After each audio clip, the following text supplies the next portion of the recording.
Crucial. I love that intro. What a nice song, huh? What a nice song. That shout out to that guy. I don't remember his name, but somebody sent us that song. And it's shout outs. Chef's kiss. Dog is gonna join us. I think she was peeing or something. Not that you need to know, audience, but yes, still. It's true.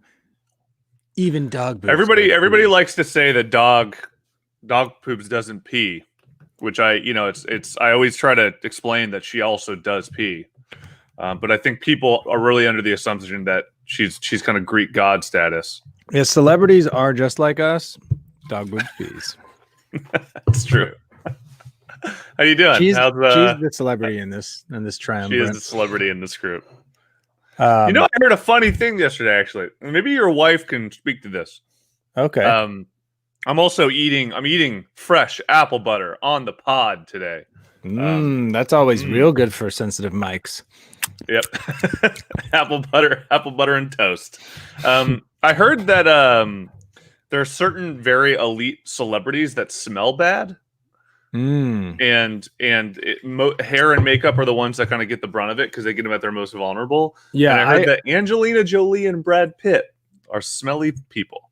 I can definitely get a confirmation.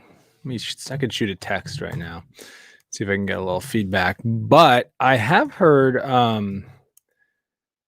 what I would think is those celebrities, those two specifically, but also the other ones, kind of live in this like Gwyneth Paltrow goop land where they only rub like the fetus of cow on their skin and things that would never like dissolve grease. Like they would never use a soap because it would maybe degrade their skin or something.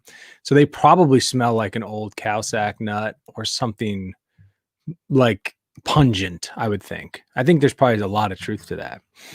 I'm going to say that is a form of privilege. Oh, for sure. Well, if you're be able to smell bad without any real repercussions. I mean, it's a form of being hot as F. You know what I mean? Like if you are very attractive and wealthy, why smell good? I guess that's what I'm saying. Yeah, you're not wrong. And ever since I heard that about Brad Pitt, I've been actually thinking, what does he smell like?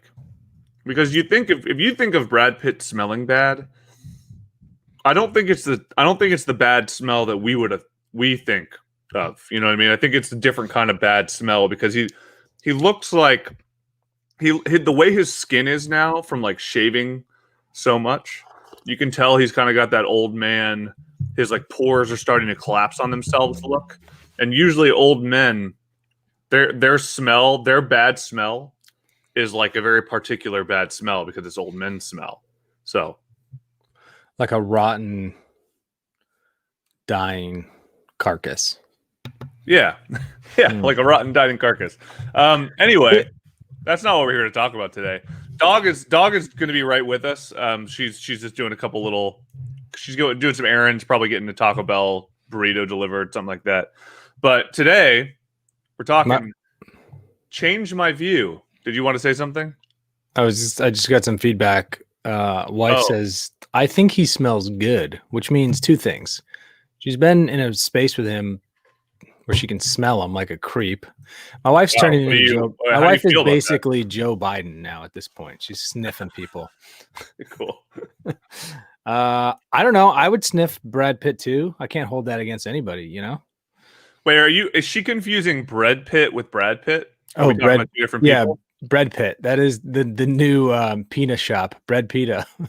Oh, cool. Oh, you should clarify because I think she thinks you're talking about Bread Pit, who actually does smell good. I think we all know Bread Pit smells. Oh, the Bread Pit down by down in the college No, dorms. you're saying the Bread Pit. I'm thinking Is that a Bread real Pit place? is a person, and I don't know, but I like the idea of the Bread Pit being a place like the Pita Pit, because the Pita Pit's a place, right? It's like a Greek fast food for college kids, right? Yeah, it's actually in real life Brad Pitt's brother Peter who was super into Greek food, and so to fight back, Brad started a bread company called Bread Pit. So it's Bread Pit versus the Pita Pit, and Pita as in like the East Coast way of saying Peter. You know what I mean? Man, Pita. What a plot line that we've uncovered. I'm not going to say invented because I don't think that's accurate. I think we've uncovered this plot line. Anyway, as I was saying, this Did You Reddit, a weekly podcast about the internet by way of Reddit, the front page of the internet. My name is It's Your Dad. I am my free day. We Really got excited to talk about this fly today. Dog Boobs is peeing somewhere, as is well documented thus far. I have a new camo hat. I'm eating apple butter because I'm back in my studio. We got some apple butter on the side of the road somewhere in Utah, which was fun. And today we're talking about Change My View, which I think we had briefly brought up last week or maybe 2 weeks ago. I'm not sure. But Change My View is nice. Was a random, I suppose. And Yeah, I don't know. I think that could be the theme of I don't know, this lifetime. Like, be willing to change your view. Listen. Kind of, yeah. Well, and this sub is really interesting because I was doing some deep diving on it last night, and it's an interesting combination of unpopular opinion meets explain like I'm five.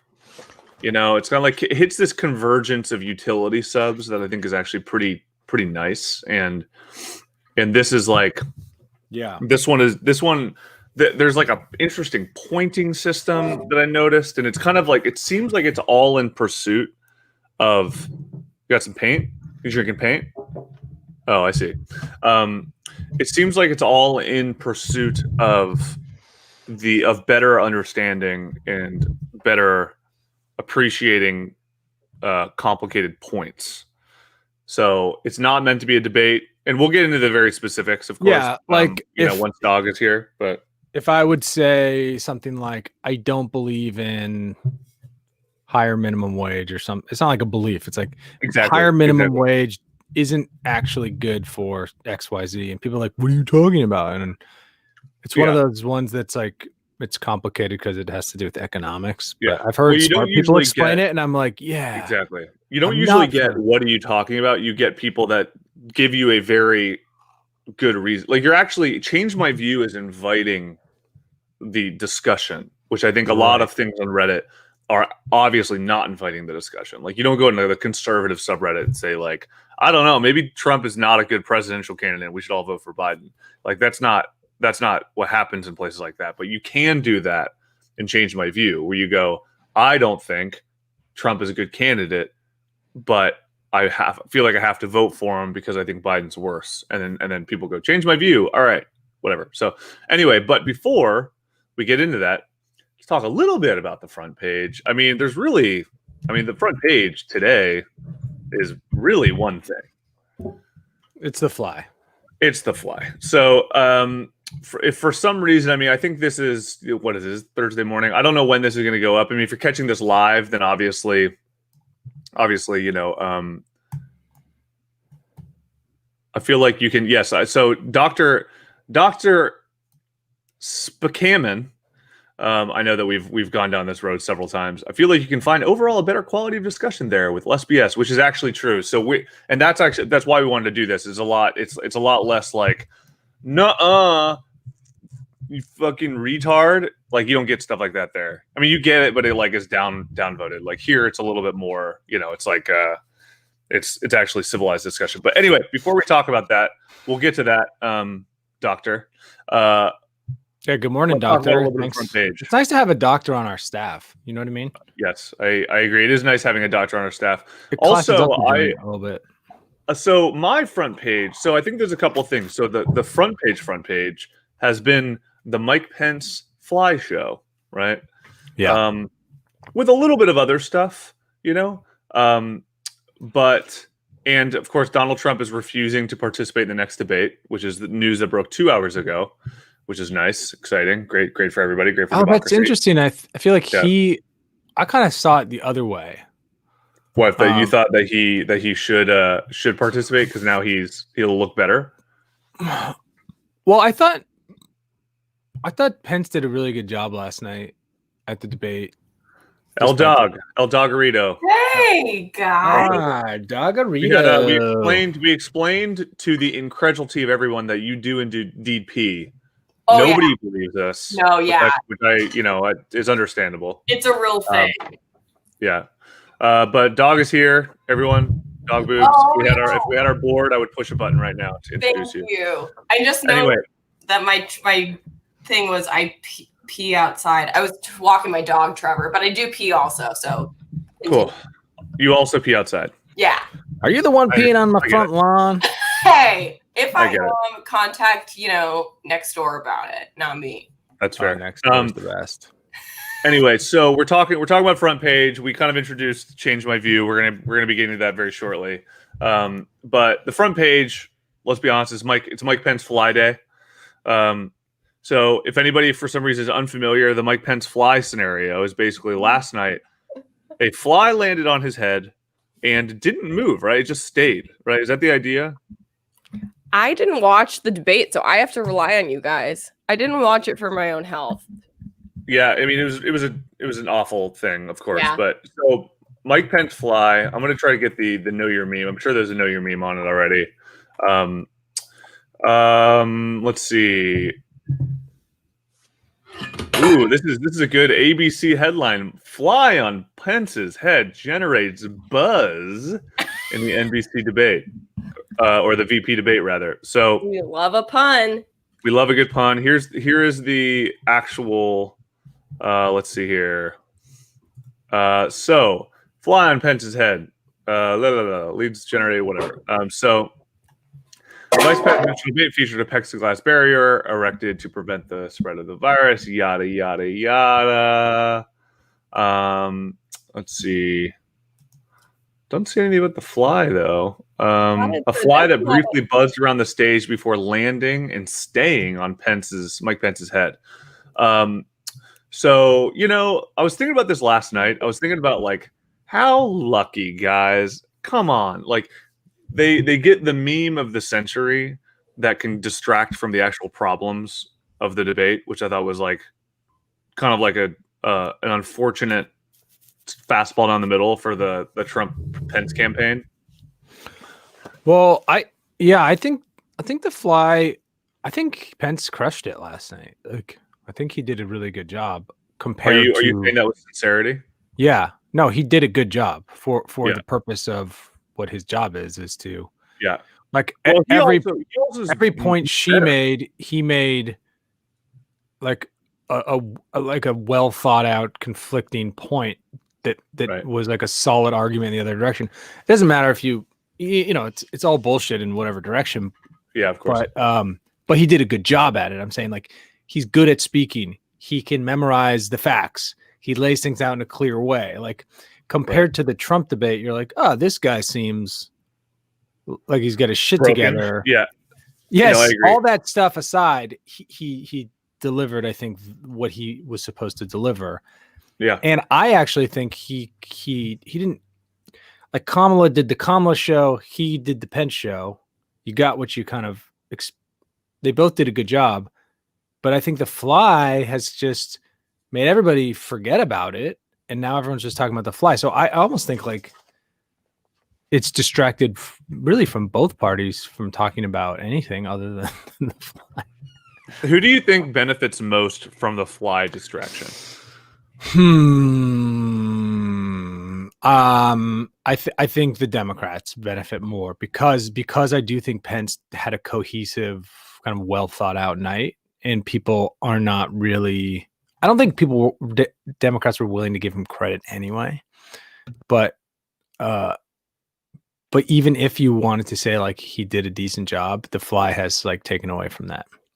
Yeah, I agree. I feel like at this point he's guilty by association. So like anything that would happen, anything that he could do well, is kind of immediately invalidated because of the person he's with. You know and I actually think the reason you're seeing a lot of people hype the fly, I think, is because they maybe don't have a lot of other criticisms about his performance aside from the content of his platform, which is just the platform. So you can't really like. Yeah, exactly. You knew that anyway. So this is like this feels like the Dems are saying like, look at this fly. Like that guy didn't have anything decent to say, but I think he did a good job. I had some like genuine not worry, but I was kind of like it felt more balanced last night, which was kind of freaky, you know, because that was like I don't know, man. I mean, it's interesting because there's like you look at the chaos of the previous one, and you know your like logical mind goes, oh my God, this is a shoo-in. No way people are going to vote for Trump. He's a monster, right? But then obviously people do, and it's like a thing. But you know, with this one was like old school civilized presidential. They really didn't say anything. Like, you know, you'd be like, what do you think about baseball? And they'd be like, you know, I actually want to talk about the military. So let me tell you, you know what I mean? Which I found like really frustrating because it just felt so prescribed and so rehearsed that it didn't feel like there was an ounce of sincerity. Yeah, like the Kamala, I listened to that. Every politician's done this line 1,000 times. It's like, when I was a little girl, I was raised by my mom who walked here from a pit of fire with no teeth. And they tell like the sort of how we got here story. And I'm just like, oh, that fucking politician story. And it felt so rehearsed. And as I'm listening to that, they both like nailed the speech political part of it. And you're going like, ugh. Yeah, no, I agree. My biggest takeaway is an interesting takeaway from it. The fly's been interesting. Well, on a side note, there's been so many fucking flies. Like I don't. Oh, really? Are you guys having flies at your house? I live in a very dungeon-esque environment. Sorry. And I think my dungeon-esque environment is a fly. It's a fly haven. So I didn't think it was I didn't think it was a pandemic, the fly pandemic. I thought it was just me. So you're saying you already live amongst thousands and thousands of flies, so you just thought it, but you equated it to the fact that you live in a dungeon with pea jars, not that we're in fly season. Got it. Yes. No, we are in fly season, I believe. Okay, cool. So that's actually an interesting subplot, to be honest. It's like that might be something that I feel like there may be a really powerful story written about later about how this like was a sign that we were heading towards a very dangerous certain environmental catastrophe, but no one was willing to realize it because everybody focused on the meme and nobody focused on the science of what it meant that flies were fucking being born on stage live, you know? In his hair might have maggots for sure right now. I'll check for that. It's a very interesting take. But anyway, so that was a thing. So another thing that I want to bring up, by the way, do you have anything you want to say to end the fly segment?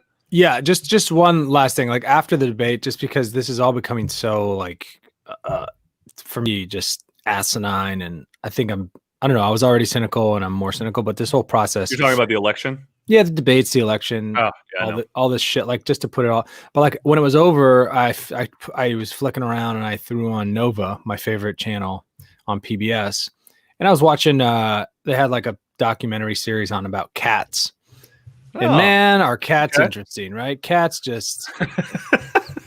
And so I was sitting there going like, I think what this election has done to me has fast forwarded my life to the age and stage where I've, like a 65 or 70-year-old is like, has like been around the block and is like, right. They know that these politicians are all full of shit. And they just like, they've seen it so many times. They're like, it's all bullshit. They just watch they watch cat documentaries instead of voting. They watch cat documentaries and they watch Ancient Aliens, right? Because they're like, I just want to watch something like not that. I don't want to be in the conversation because it's just a bunch of hype. And I think this whole process has fast forwarded my life to like the 65, 70-year-old where I'm essentially like, I'm checking out of the process because it's so terrible. And I'm just I'm getting into cat time and alien time in my life. Maybe too early, maybe not. I don't know. I did find myself for the last couple of weeks on my road trip, I've been listening to Blitzed. Shout out to our meth episode. And it's made me feel like that book Blitzed. Yeah, the Blitzed. I'm kind of the man that every man becomes now, where I like listen to World War II documentaries and go, how interesting.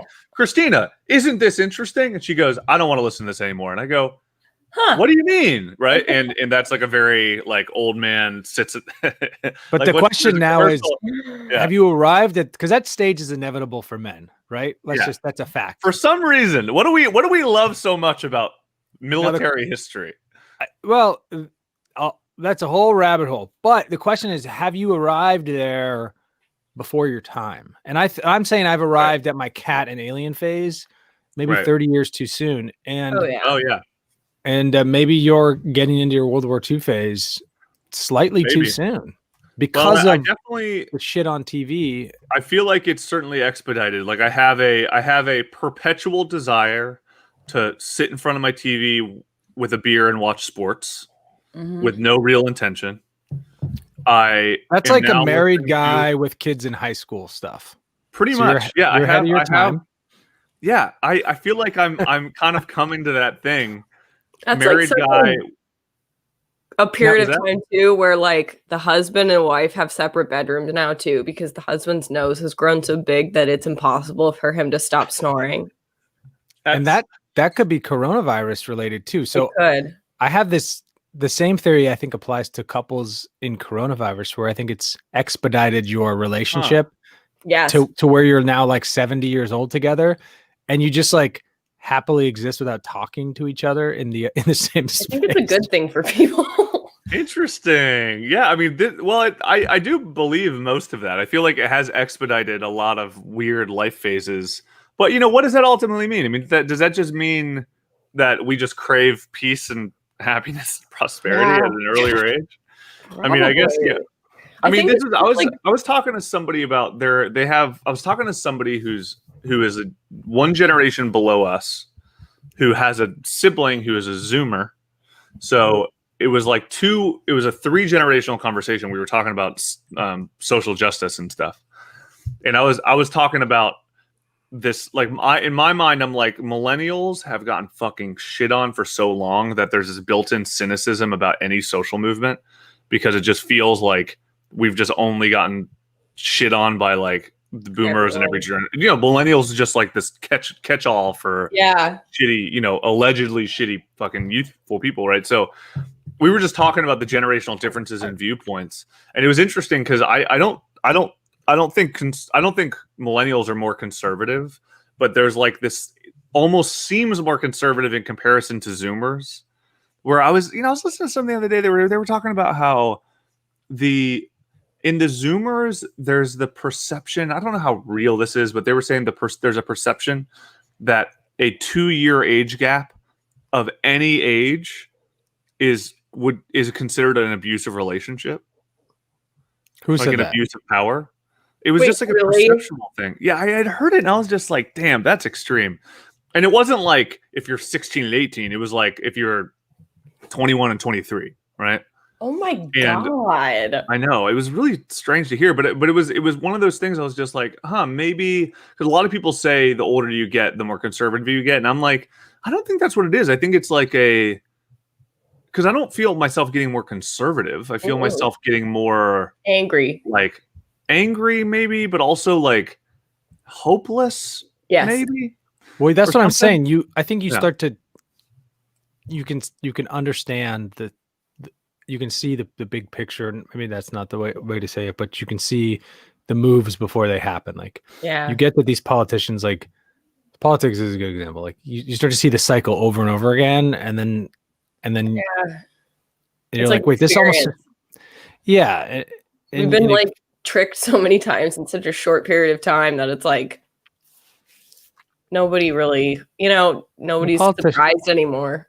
Politicians can't do what they say they can do just Yeah. like that, right? It's like there's this whole process so things never really happen.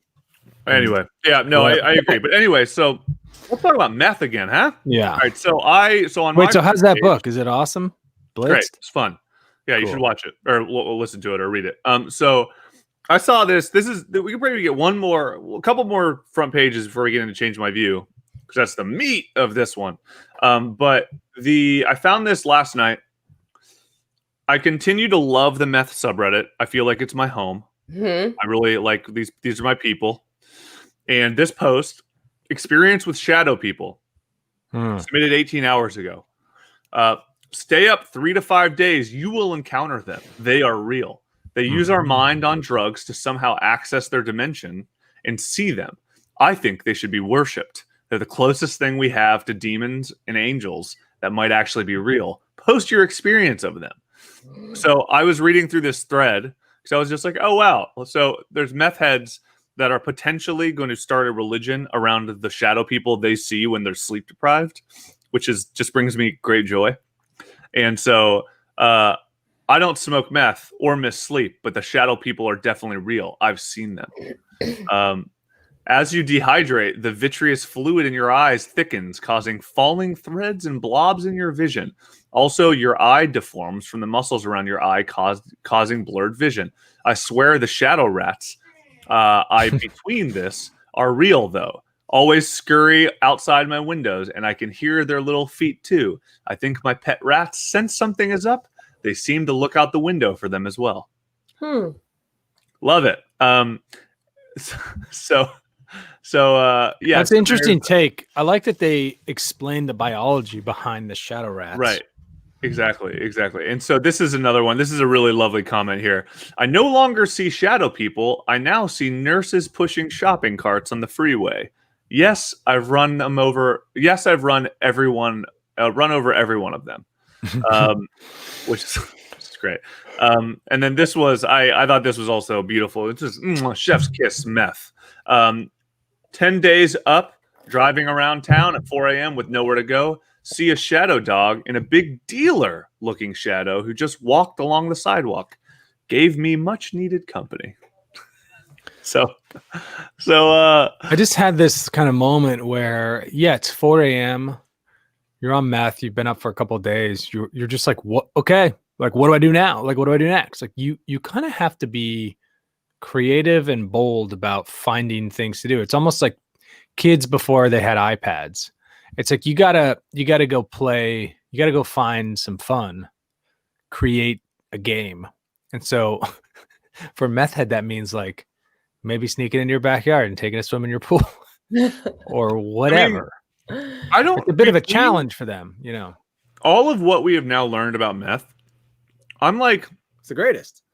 I don't want to say, wait, right? No, huh? I don't want to say I don't know how to describe this. So it's not something I advocate for, but it's like such an insane plot point.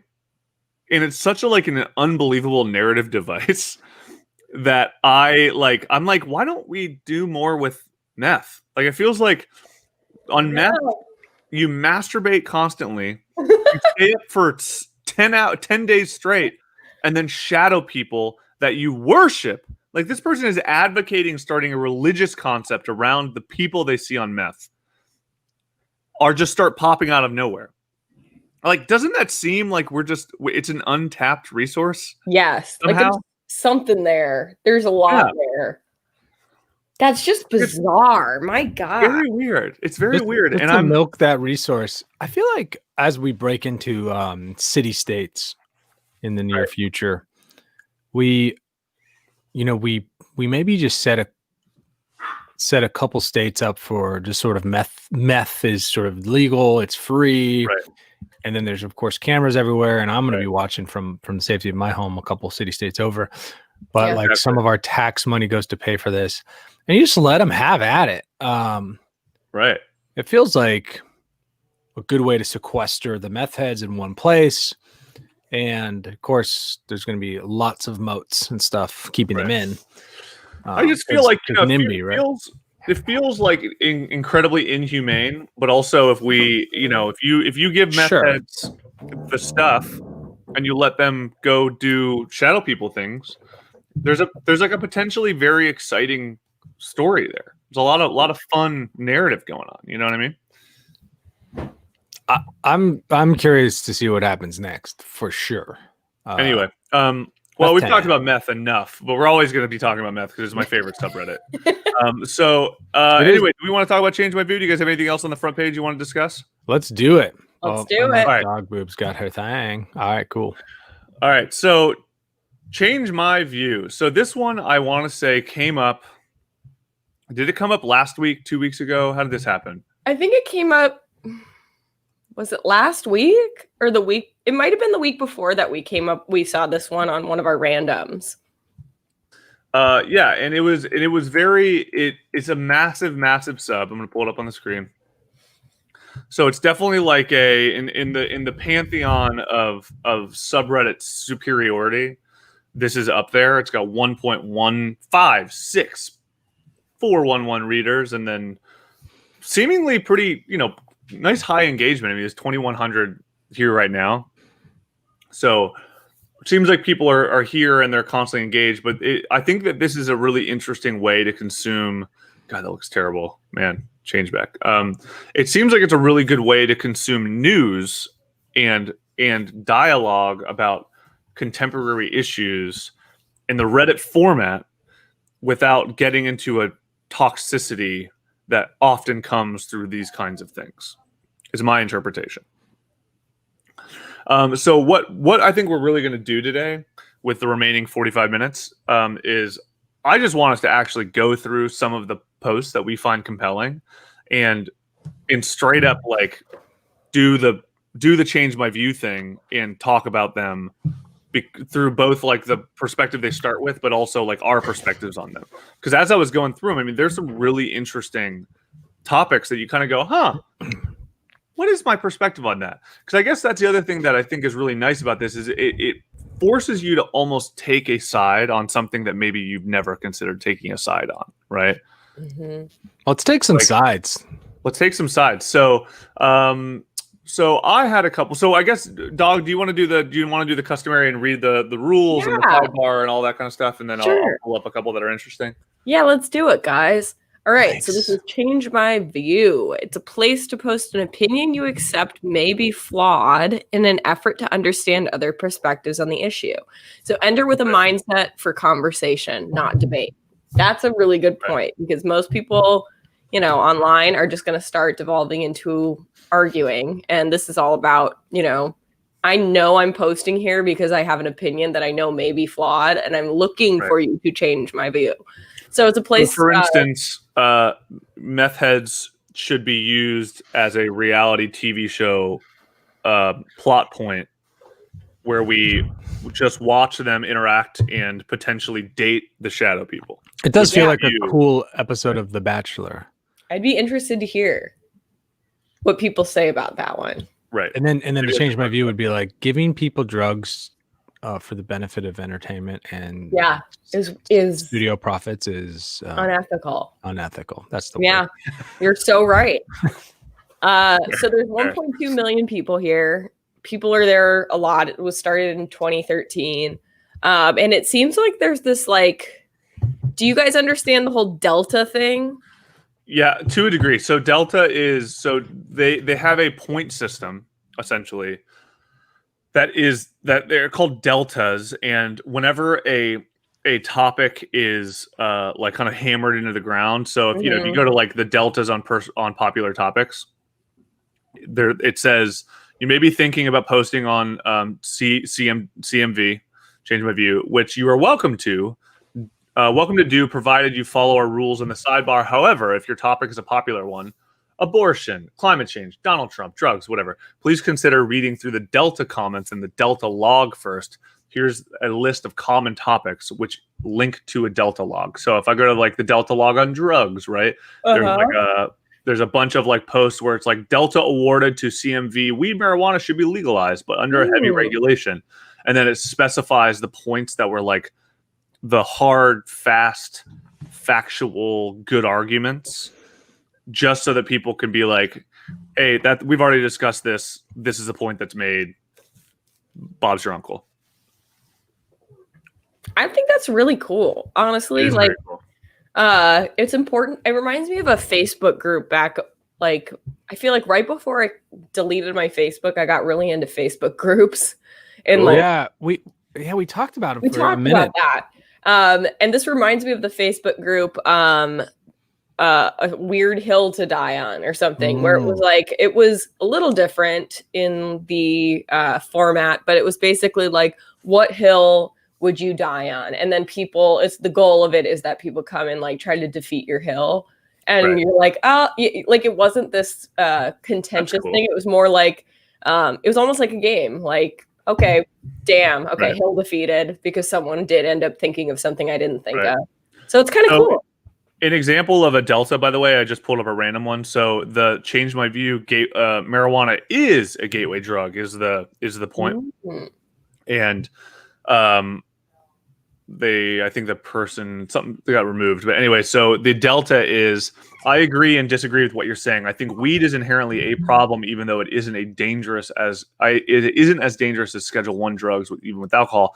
At the same time, I agree with you that weed is currently a gateway drug, in part because if you obtain it, you have already committed a crime. Once you've committed one crime and used one illegal drug, the psychological barriers to do it again are much lower.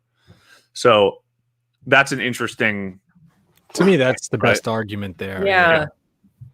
Once you're willing to try one, I think you're probably more willing to try. I've always thought like it's like, I don't know why there's this argument against marijuana as a gateway drug. It's like, it's not like it's a saying you're guaranteed to try harder drugs, but if you try a drug that's not like super dangerous to you, it starts to open your mind about things that can change your, the way you think.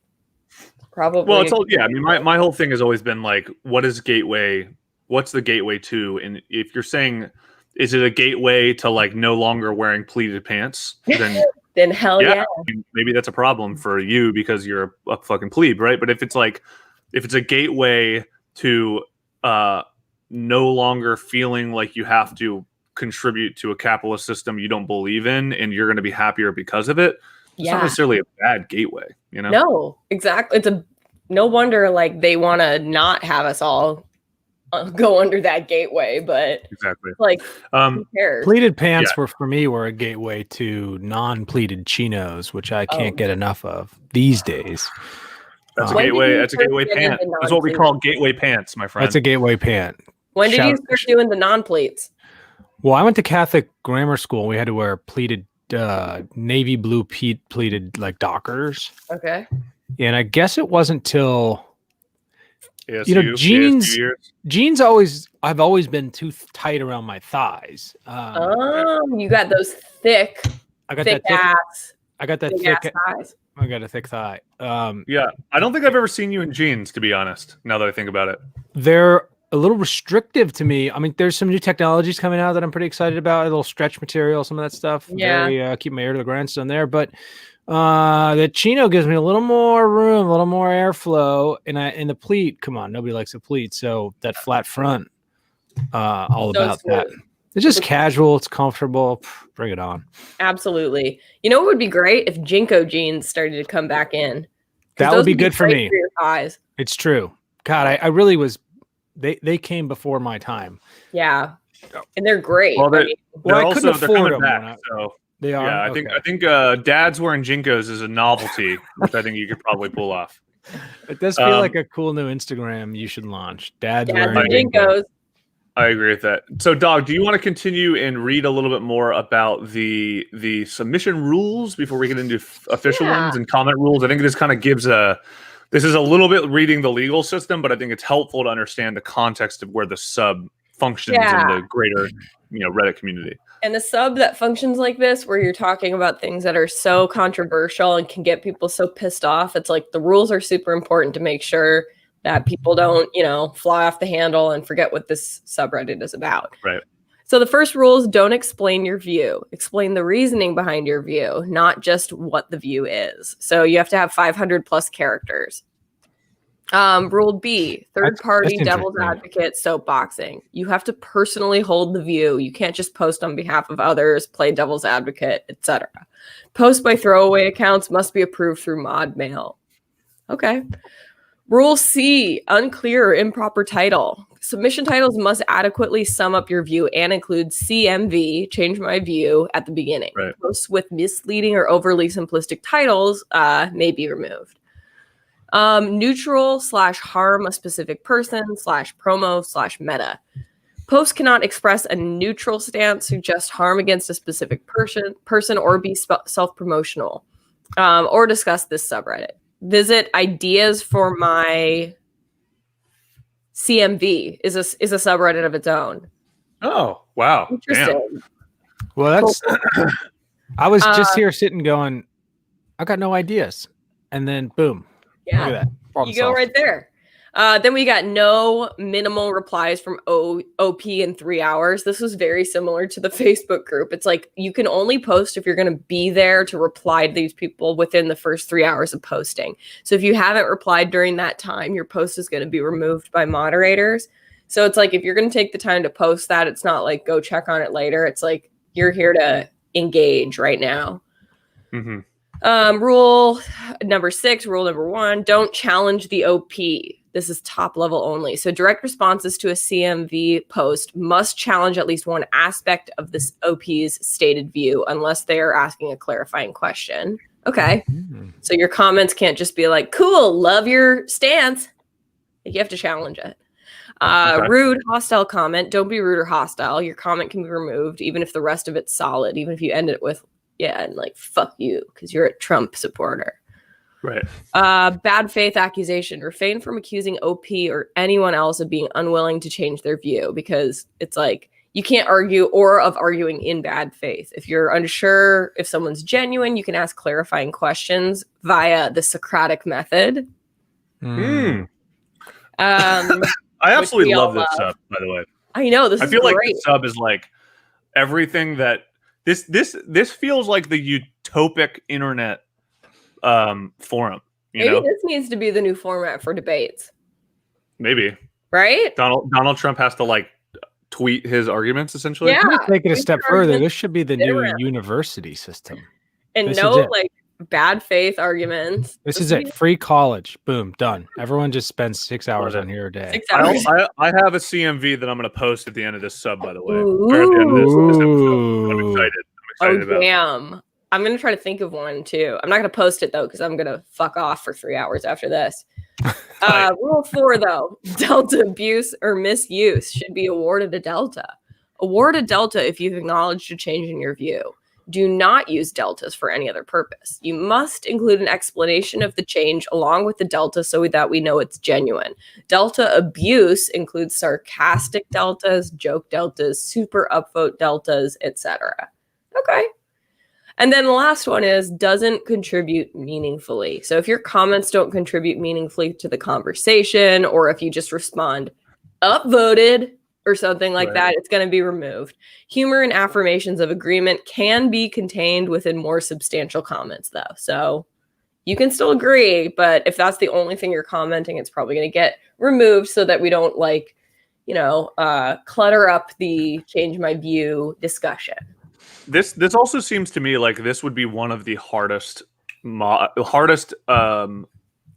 subs to moderate in a sincere way. Right. And I'm actually very curious as to who is a moderator, because it feels like it just requires so much energy and time. Yeah. That I don't know how one could like have a job and also do these other things. So maybe this is like a Reddit insider where this is like their job to sit down and moderate this shit. This is anyway, a cool subreddit. Let's get into it. I This really is like exciting. it. Okay, go on. Yeah. Well, there are also, you read the comments rules as well, right? Hmm. Okay. Yeah. So I think that there's definitely the rules for commenting. There's rules for posting.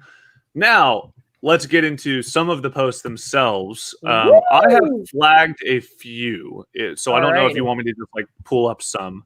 Yeah. I was thinking, some top of all times probably good, but then also some really current stuff that's not figured out yet. Yeah, I like that idea. So let's start with so this is a combination of both. So this was posted 6 days ago. Ooh, hot. and has gotten a lot of attention I don't really understand. I understand why, but also, by the way, the doctor, our researcher, sad news.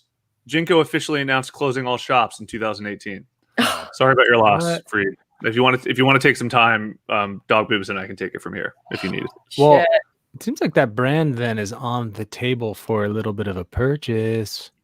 Yeah, I'm you could just probably get saying. them for. I mean, their brand reputation is very high. But anyway, There's value there.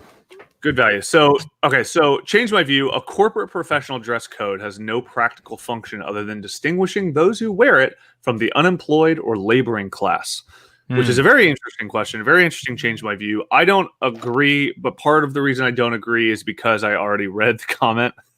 So I kind of cheated here, but also this is an interesting one for me because I don't like professional dress codes. I think they're stupid, but I think they're stupid for other reasons. But I think the reason that someone comes in and says that they are valuable is I go, huh, yeah, okay. I get that, right? I think they're That's valuable. kind of the point. Yeah. Off the top of my head, I'd say I like them. I want to hear your point then, Freed. Dog Boos, you got any before we get into it? I Like want you to Murray. begin. I want you to begin on this one because I think I need to think. I mean, I guess it's to me, it's like simple. It's just like if you maybe it forces you to take a shower. It forces you to put on clean clothes, be presentable, almost like get into the mode of focus and professionalism. It's almost like wearing I don't know, you could say like not a military outfit, but some kind of a uniform in the sense like if I'm a cop, I'm going to wear my cop outfit. And we all love cops. If I'm a mailman, I put on my mailman outfit. It's like, it says like, this is what I do. And I'm going to be at work for this amount of time. And during this time, I'm going to do the best at this job. That is my job that I can do for the next 8 hours. This is all generalizations. And I don't know. I like the idea of like that routine of focus. And I just think it makes people a little bit more on their game. This would be my generalization. That's my general point. Yeah. That I think is the dominant thread here. Dog, do you want to rebut that, or do you? Yeah, I mean, my only thought is like when it's client facing, right? Like if you need to be in front of clients and in front of, other people that aren't part of your immediate business or part of your immediate employer, like maybe that's a thing. Like I can kind of understand you want to like if you go to present something, like you dress nicely, like I don't know, like I guess that's kind of a thing. Like even with school, like my parents would make me wear something nice on a day that I would like be presenting something in second grade, but other than that, I'm like, I've never worked at a place with an office, like a real office professional dress code. So like I see that it does, like in advertising and in like creative environments, I feel like it's not strictly enforced. It's not like I've got friends who are accountants who have to wear, basically like suits or nice shirts every day. And like, that's not that. So I don't know. I kind of agree with this Hill, but I guess it's just depending on what function your job is. I don't know. I mean, I think that I think is my take too, because I think that the poster actually, in some ways, kind of starts falling off their own hill as they talk about it. It's like I understand why laborers wear high visibility clothes when they're working at night, why they wear steel capped boots and a helmet. I don't understand why a man with an office job can't wear a singlet because it's unprofessional. What's inherently unprofessional about it, other than the association with the working class? So I think for me, that is like what you were kind of saying, Dog, is kind of the point for me too, which is like if you're a creative person and you're working in a creative environment, I believe that the way you dress is a reflection of your personality, which is inherent to your job. Yeah. Which is a big part of it, right? It's like if you're a creative person and you're not dressing. No, I'm not saying you have to Expressing dress yourself. creatively, but like, yeah, you have to express yourself because your personality is essentially your job. Your Yeah. job is to express your personality in as much. And I think with jobs like being an accountant, that's not the case. And I think that the established decorum, in a lot of ways, the established decorum itself is the job, because you have to, as an accountant, you have to do things in accordance with the law. That's Yeah. the point. Yeah. So And there's you have yes. to do that, right? And Which there's I a think is trustworthy factor in Right. especially accounting or like money management, where it's like, I'm going to Exactly. give you my money. right. I don't want Exactly. you wearing a moose knuckle and playing with your belly button hair. Wow. Right. You could be crushing that Excel spreadsheet, but I guess it doesn't. It But doesn't maybe- necessarily mean you're not trustworthy because you're moose knuckling out. But guys in moose knuckles at the accounting office, like, I'm a little bit skeptical. I mean, Yeah. But then it goes back to maybe like, why do you have to wear that even on days you're not interacting with your clients face to face? I'll tell you why. Okay. The airport. Bring it on. The airport. I thought you were going to say the air quality. No. The air quality. Yeah, the airport. I don't understand that logic, but I'll accept it. Delta awarded the airport. The airport has become everybody's bedroom. Everyone's in pajamas. Their fucking feet out and their stretchy gear. Everyone's got their headphones on, their eye boogers. And everyone's like super rude and grumpy. And it's like, this is my plane, bro. This is my plane. I'm going to spread eagle on my plane. And when I get there, don't talk to me. Don't talk to me. And But do you think that's everyone's maybe on edibles. and That's a just- reflection of the airport's. That's like kind of the economic question, though, is because No, that's it's a reflection of a bunch of like this, like the general society, like the way you're marketed to now in an airline is like, hey, dad, you do you. If that means wearing your onesie and having your nuts on my seat, that's fine, because this is American Airlines and we love to support you. And so like that's like, so everyone walks in the airport like, fuck everyone, this is my airport. I'm doing me. I'm putting my nuts on the middle armrest. The problem with it is when you're in these like sort of shared spaces, it's fucking chaos. Everyone's got their ostrich and their dog and their boa constrictor and their nuts are everywhere. And you're like, whoa, like we could use a uniform in the airport. I could use a penny loafer on that guy with his nuts hanging out. That was I'm gonna see. I'm gonna just go and see if the airport is a listed Delta here, because I'm not sure if that's a shared consensus. But that's maybe why I believe in uniform. Hey, I respect that.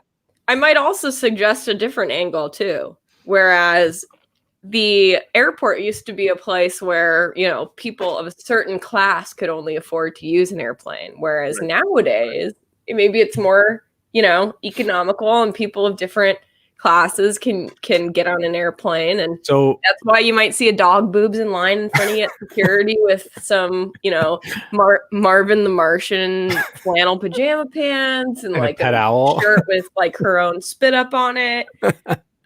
And I don't know, is there so much wrong with that? So well, here, in the sense that when you're sharing public space, there is a consideration with, you know, cleanliness, being polite towards other people, and how my actions affect somebody else. And I think that it appears to have gone the way of the dodo in current society. I think people care less about appeasing other people in space. Like everyone's more about themselves ever, right? Does it feel that way? I don't know. Definitely here. Yeah. We just gotta watch World War II documentaries and fucking baseball, dude. Exactly. That's all we gotta do. Chill. Anyway, so here is the deltas awarded on this one. I'm a little confused at the system in which deltas are awarded, because I thought it was dragging me to one, but it's dragging me to another. But this is technically where the delta came in. Okay. So First, since you did not respond to the issue of consumer-facing roles, do you agree that there are practical functions for dress codes beyond distinguishing classes in those instances, at least? So what would you say specifically for non-consumer-facing roles? Simply dress codes exist. Should we not challenge things that deem to be normal? I would say that yes. My point B still applies. Dress codes exist partially because they are self-perpetuating and because people can follow societal norms such as dress codes in employees rightly or wrongly. So that's actually a very interesting point. The fact that people respect that is the reason that it continues to be a thing, is because it shows the system in functioning. It almost is basically saying like we're looking at all these, we're looking at a working clock, right? The working clock is capitalism, right? And all of the gears are the exact same. They're all gray. And then someone goes, I threw a neon green one in there. And it's just another gear. It works totally the same. But now everybody can just focus on that neon gear in the working clock. And you go, it's messing with me, man. Can you just replace it with the regular gray one? Like, that's a thing kind of what the dress code thing is with this, which is like, because people respect it, it's perpetuated and perpetuated. And then when someone steps out of line, it feels disrespectful, even though it isn't inherently. And that disrespect is like the thing that kind of keeps the motors going and keeps the consistency and keeps people from feeling jarred. So I would say that, yes, my point B still applies, yada, yada. I already said explicitly, this person's getting a little fucking spicy here. Yeah. I already said it. That I think a lot of dress codes are too restrictive. I have no problem with challenging the idea of dress codes. My point is simply that your analysis is too specific or simplistic. Saying that dress codes solely exist for or because of explicit classism fails to acknowledge the complexity and subtlety of our class structures. The same way it would be too simplistic to say that all races in the United States exist because of races acting in explicitly racist ways. You can challenge the classism of dress codes while understanding that some people enforce them or prefer them not because they explicitly decided they want to distinguish themselves from poor people, but because they think it serves a useful management function the same way any grooming standard does, which I agree with. I will. Here's my delta, sir, or ma'am. Have that delta. So I agree with that. That's very interesting. Okay. So do you guys have anything else want to add to dress codes? Should we go to another one? We should go to another one. But I just, one thing. Clothes are so goddamn cheap now. You can wear some decent looking clothes for like under at the airport. Yeah. Forever 21. I understand like an Italian suit is maybe out of the budget, but like, there's some good like Zara. Come on, dude, Zara. Zara. Great. What? Zara's fresh, man. Jenko. I also think that there's I don't necessarily want to prescribe to this perspective because I don't believe in this necessarily, but I also think that there is a really there are ways to dress well and in a classical context that also is an expression of personality. Mm-hmm. It is subtle, right? For like 50-year-old fucking boomers who live in Arizona, it's like wearing a Bart Simpson tie, right? Tie. Yeah. Oh, dude, the coolest. But for like people like me, like when I like to dress up, like I like wearing like bolero ties and shit like that. You know what I mean? Hell yeah. So it's things like that. Like usually my get up for like when I'm cleaning up is all black with a bolero tie. And everything else is just pure black, right? Yeah. So then you got the kilt and guy. Then people be like, there's always a kilt guy at the wedding. You got the bow tie guy. Yep. You got and you got like me, who's in a suit, not a dress. You know. Hey. Tuxedo. Business suit. Boobs. Business boobs is what we like to call that. Boobs. That's I like it. You look like Tom Hanks from Big. Yeah, that's my dream for any formal occasion. All right, so let's hit a couple other change my views. I know we're a little bit restricted on time. We are going to be doing this one more than once because it's too spicy.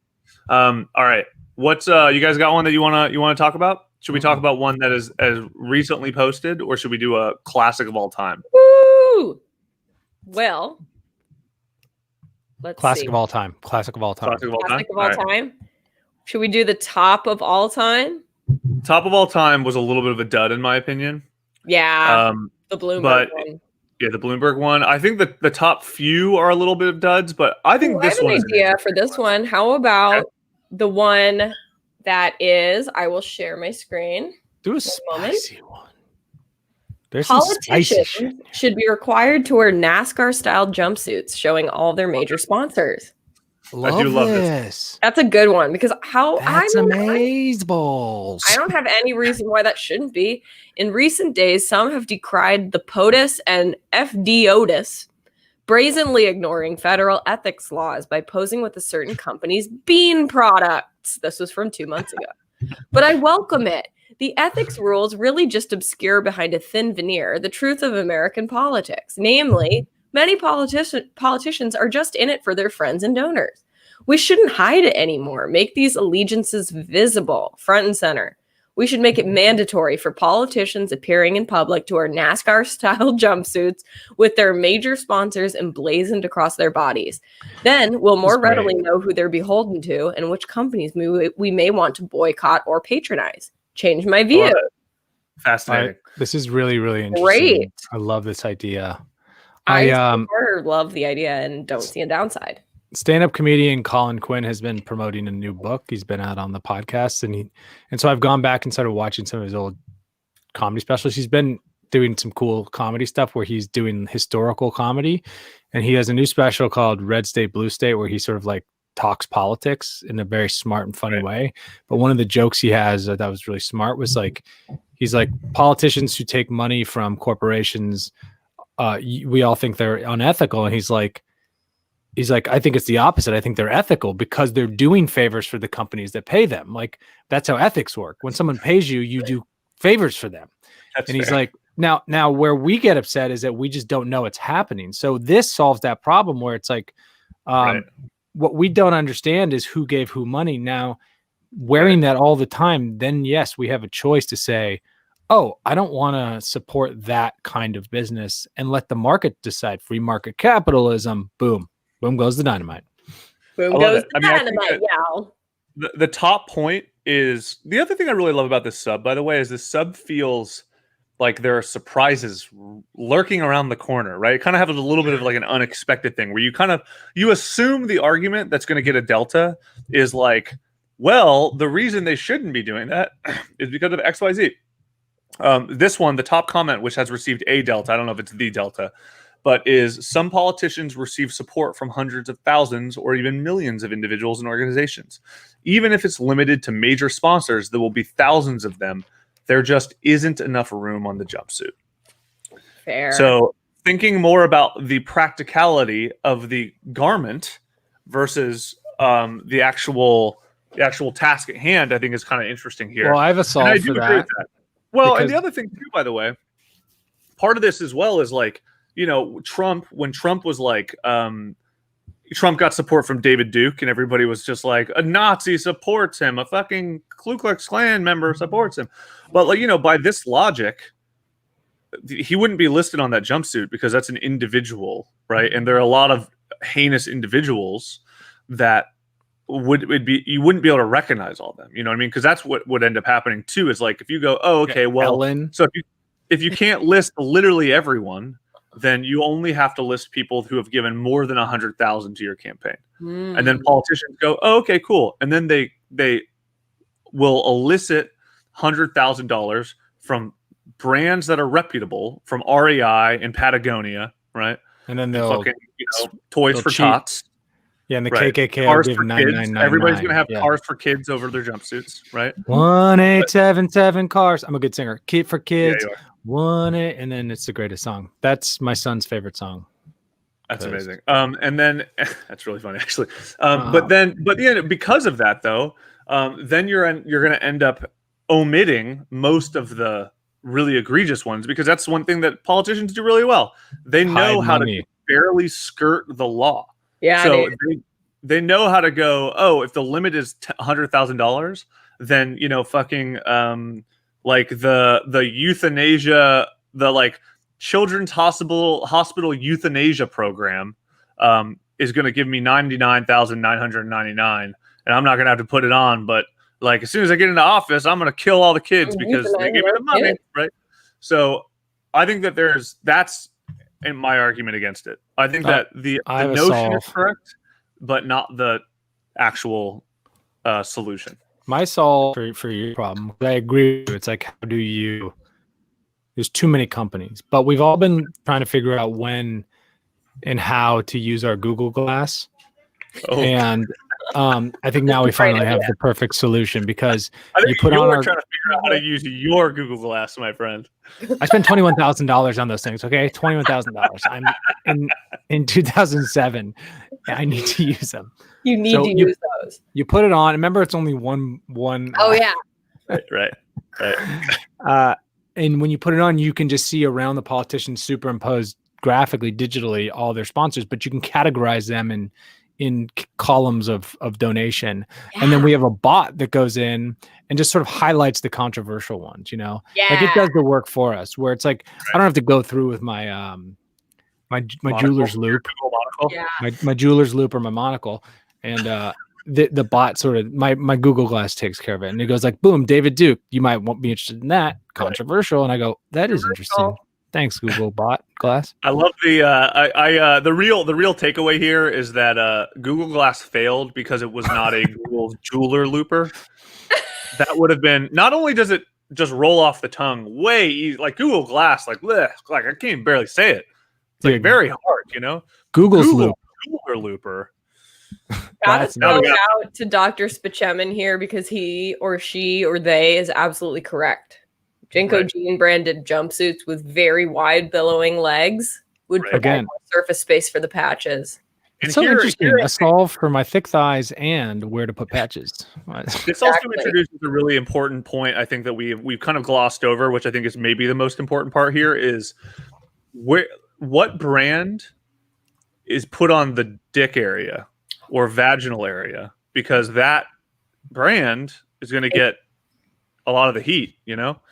Well, I'd say if I'm the brand guy, I want to be there. Yeah. I mean, it's like, is that a position of like importance, or, do we not want to be on the dick patch? Well, I don't know about you guys. When you're at a dinner party and you feel a little awkward, I always look at people's crotch. And that's a nice, safe place to stare. You look at people's dick patch.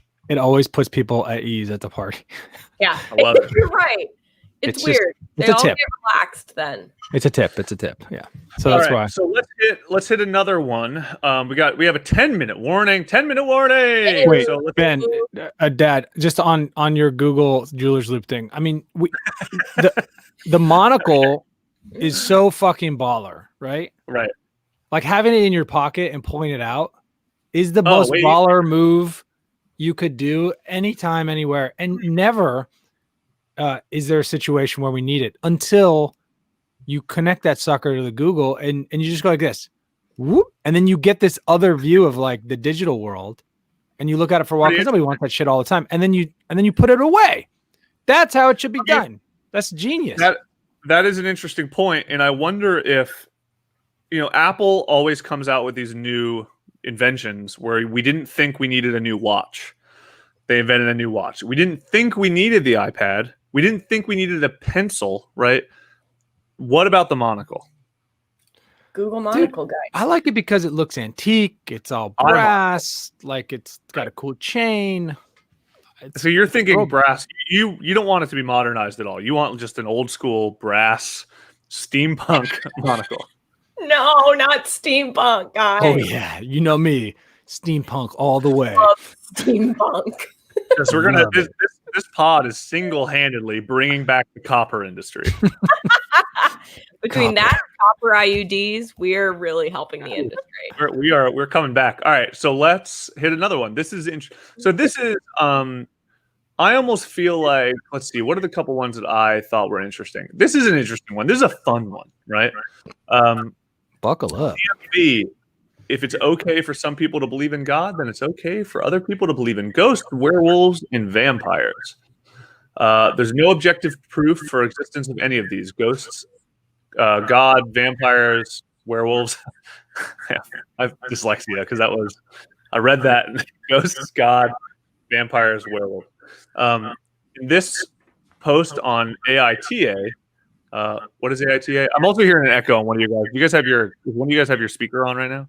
I hear that too. Yeah, I do not. Weird, mysterious. People are calling OP crazy for believing in ghosts, and yet if people hadn't been believing in God for many centuries, and suddenly today some dude started talking about an all-powerful being who created the universe, they'd be laughed out of the room. Personally, I don't believe in the existence of any of these, but if God, I love that statement. Personally, I don't believe in the existence of any of this stuff. Hell no. But if God can't exist without us having any proof of their existence, why can't all sorts of other magical creatures logically? Why is it okay for us to make fun of someone, consider someone crazy for believing in ghosts, but not believing in God? Yada yada. Bob's your uncle. Okay. So top comments. Let's see. Is this rewarded a delta? This was not rewarded a delta. Are there any deltas? I don't see any deltas initially led, but okay. So the top comment 25 days ago. I'll start by saying that the belief in ghosts is far, far more normalized than the belief in vampires and werewolves. Fair. There's a good deal of overlap between, especially in Christianity, between God believers and ghost believers. So I'm only going to argue God versus werewolves, vampires. Note, I'm agnostic. Logically, why is it okay for us to make fun of someone believing in ghosts, but not believing in God, other than the fact that the existence of God has been normalized in society over several centuries? This answers your question. The belief in the existence of God or some non-Christian Jewish Islamic deity or deities has been normalized in society over hundreds of thousands of years, whereas belief in vampires and werewolves is very niche and was really only a thing in more superstitious dark ages like times in Europe, for example. It's a numbers game and it's a social norms game. I think the flaw in your view is that you seem to discount social normalization as a valid reason for a view being seen as reasonable or acceptable. But humans are social creatures and not perfectly logical. So what others think is important to us. Fascinating. All right. So this kind of deltas aren't exactly just rebuttals that make sense. They're like different ways to think about the issue that make your stance less monolithic. Right. So I don't know if this one was given a delta. I'm not seeing a delta on there because usually you see deltas right by their points count. Mm-hmm. So I'm not seeing deltas given, but maybe this one maybe there wasn't ever a good point made. But this, yeah. So interesting. So that. Oh, here's a delta. Actually, here's a delta given. Could you share your screen? Oh, sorry about that. Thank you. So yes, here is a delta. Delta's given, yada yada. So, but this is your opinion. But then your opinion must also be that if it's okay for people to believe in ghosts, werewolves, and vampires, then it's also okay for them to believe in God. And I can assure you that if that post had been the other way around, and OP was talking about the effects of God had on their life, they'd be being mocked just as much as for talking about ghosts. So to rebuke your opinion, this is a faulty premise, because at least amongst the people who want to mock people for believing unproven things, it's not okay for people to believe in God. And I don't know where you're looking, but it's very much okay for us to make fun of people for believing in God. We do it all the time, pretty much everywhere. Even people who believe in God mock people for believing in God if the God those people believe in is different than the one that they believe in themselves.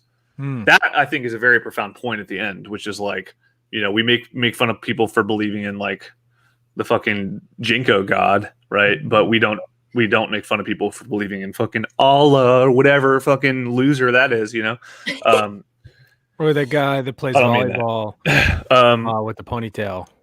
Oh yeah, Nexium. Yeah, the bumps. The guy Nexium. Like no one. Dude, like everybody like is okay believing in God, but like people aren't okay believing in the shadow people, dude. Like, what's that? I would say, like for me, the argument against comparing the two is that the function of believing in God, or let's just call it like, the major three religion gods, seems to be a function of controlling populations in society in a way that's for the betterment of the overall society. It's Right. it's social structure, it's family structure, it's raising kids, et cetera, whatever. Like there's like a really baked in function of organization that I think is intended to make society a better place. Versus believing in werewolves, none of that really. There's not a morality tie. No, it doesn't translate into like societal fabric in any way. It's just like something fun or not. I mean, so to me, that's a fascinating argument.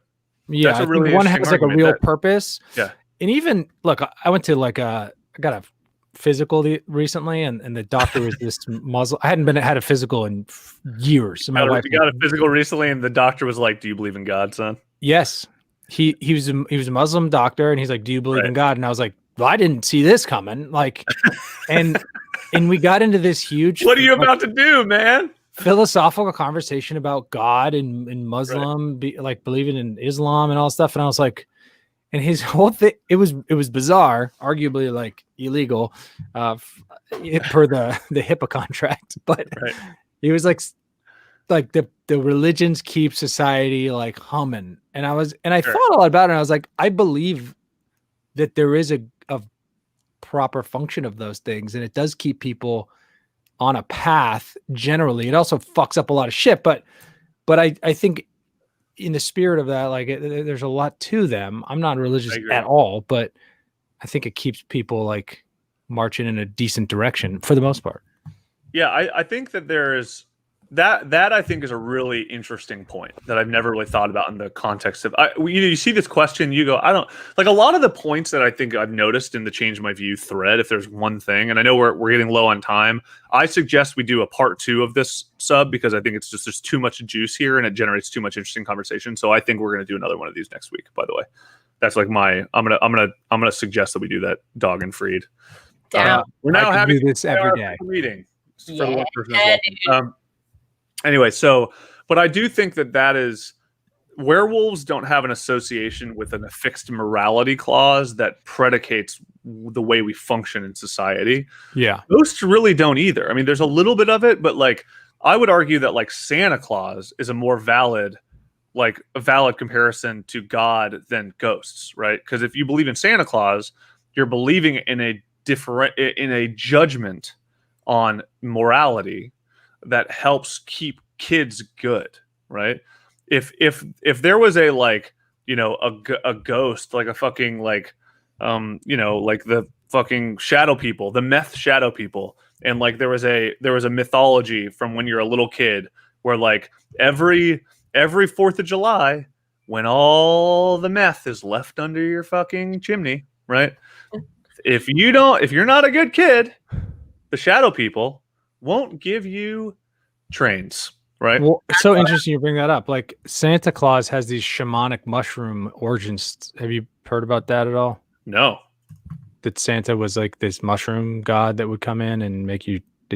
It's just a whole crazy old German history. But you mentioned meth, but we'll get into more of that next time. That's a teaser. But the red and white of Santa is the red and white of a mushroom cap. Oh, interesting. I'm sending you guys a picture. There's a whole like ancient history there. Well, we'll have to get into that. Well, I think so. I think that this is going to be we all have to end a little bit early today. So I think we're going to do a part 2 of Change My View, because I think there's more to discuss here. This kind of feels like it's one of those that like the gift that keeps giving. I don't think it really ends. So I want to do a part 2 just because I really enjoy this sub, not necessarily because we didn't like crack it. I don't think there's really anything to crack. I think there's just more to discuss here. But so I think there's going to be one thing that I think the 3 of us need to do in the meantime. I want us each to post to Change My View and see if there's a response and see what happens. And if I'm nervous there is or isn't, we can go against it. Mine, just so you guys know, the one that I've been thinking that I want to post is Change My View. The term white trash is arguably the most offensive racist term that exists. I mean, yeah, it's offensive. We frozen? No, I was waiting. Dog. I was like, dog is going to come back with a rebuttal. I mean, but I don't necessarily think that it's like more offensive in like the N word in the sense that you would say that, but like in terms of like what it is semantically. Semantically, like letter for letter, pound for pound, it's offensive.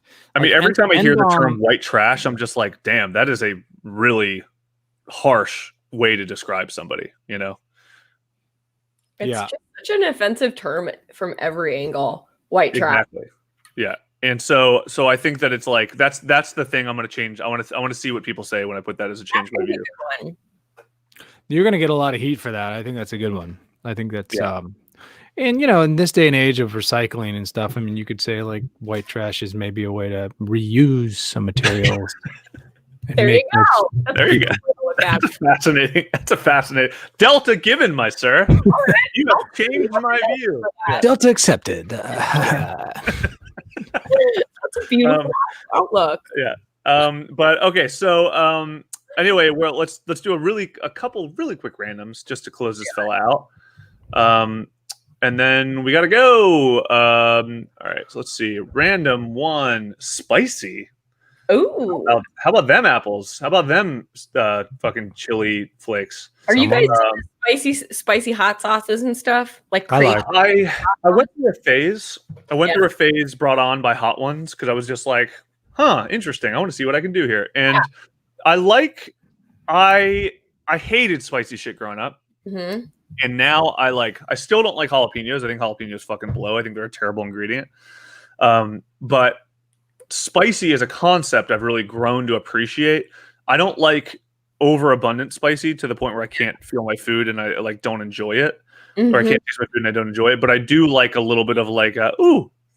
I feel like it goes in step with becoming a World War II fan, believing in aliens and cat documentaries, hating politicians, and liking spicy food. It's all part of the you're becoming middle-aged playbook.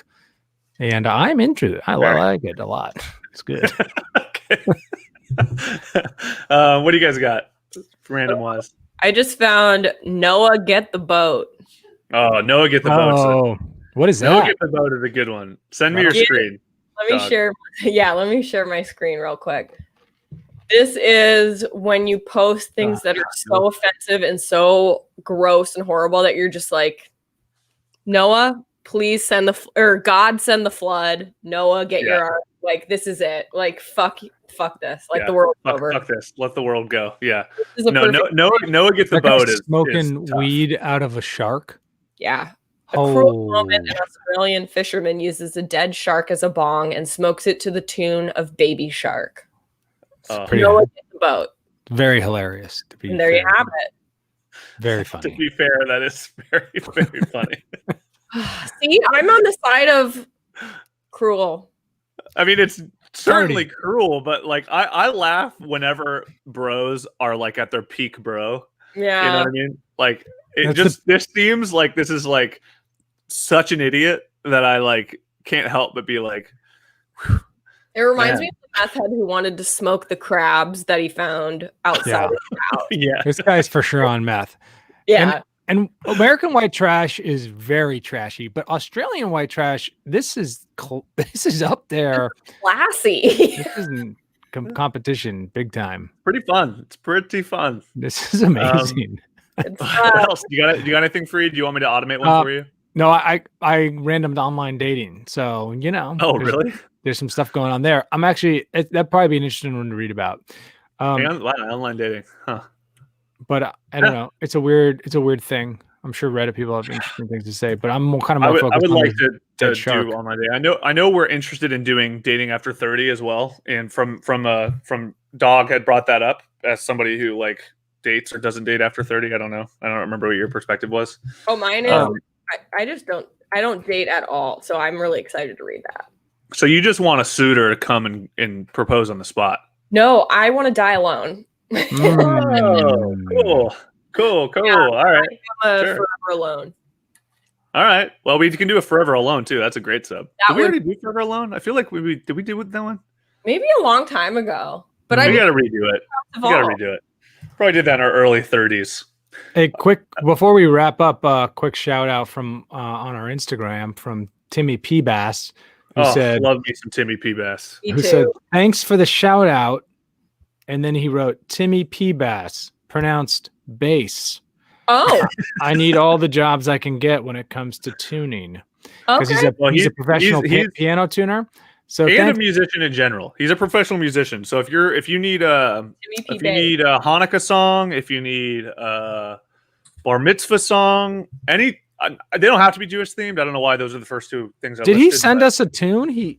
Because I don't know if he did. Oh, he didn't send us a theme. It'd be nice to get like a piano riff from that guy, something classic. Piano riff, or just a fucking upright like bass that you play right here. You know what? Actually, you know what? Make a sound effect.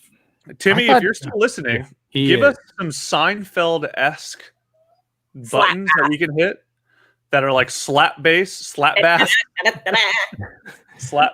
You guys have never seen or heard music, have you? No. This is not bass. This is not how you play a bass. You play the bass like you're stroking a beard, right? No, is that not?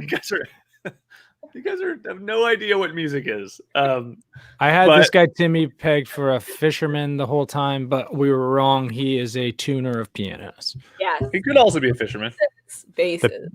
Timmy P. Carp. Basses. Anyway, all right. Well, we'll be back next week with another Change My View episode, I think. Just because I want to get further into this, and hopefully there are going to be some things that we see from our posts. But this is Did You Reddit, a weekly podcast about the internet by way of Reddit, the front page of the internet. My name is It's Your Dad. I'm Dog Boobs. My free day. Speaking for the fly. Mike Pants, the Fly, and Dog Boobs coming at you. All right, we'll be back next week with another episode. Goodbye.